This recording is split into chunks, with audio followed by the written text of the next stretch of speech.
Thank you, Ms. Fischbach. And Madam Speaker, I rise in opposition to this bill. This push to remove the deadline for ratification of the Equal Rights Amendment is an unnecessary and unconstitutional power grab. This bill is unconstitutional. Congress set a deadline for the ERA. It was 1979. With only 35 of the 38 states needed for ratification at the time, Congress extended the deadline to 1982. But no other states joined in, ending the ratification process for the Equal Rights Amendment.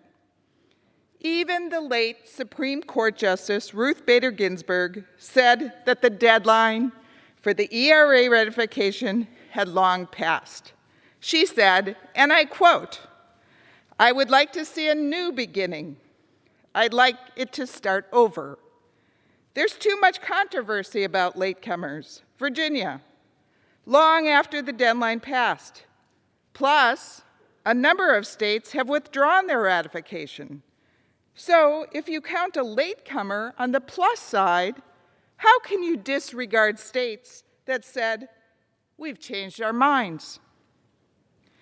If my colleagues on the other side of the aisle want to ratify the ERA, they have to start over. Women also already have equal rights under the law. In decision after decision, the United States Supreme Court has underscored that the 14th Amendment to the United States Constitution gives women equal rights and prohibits discrimination on the basis of sex, rendering, I believe, the ERA unnecessary. Finally, if ratified, the ERA would be used to codify the right to abortion, undoing pro-life protections and forcing taxpayers to fund abortions. The New Mexico Supreme Court ruled that their state's ERA provision required the state to fund abortions. Numerous pro-abortion groups have already made the case for ratifying the ERA on the basis of expanding their abortion agenda. Just listen to the words of the organizations pushing this legislation themselves. The National Abortion and Reproductive Rights Action League, NARAL, has claimed that, quote, with its ratification, the ERA would reinforce the constitutional right to abortion, unquote. Planned Parenthood and the Women's Law Project has said that state bans on government funding of elective abortions are, quote, contrary to a modern understanding of the ERA, unquote.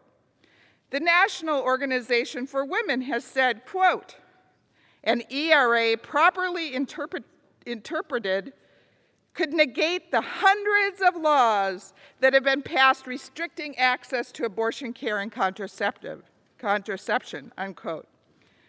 With this unconstitutional bill, my colleagues across the aisle are hiding behind the rhetoric of equality for women to eliminate any and all protections for unborn babies, half of which would be girls, then women, if given the chance to live. And with that, I urge my colleagues to oppose this bill, and I yield back the balance of my time.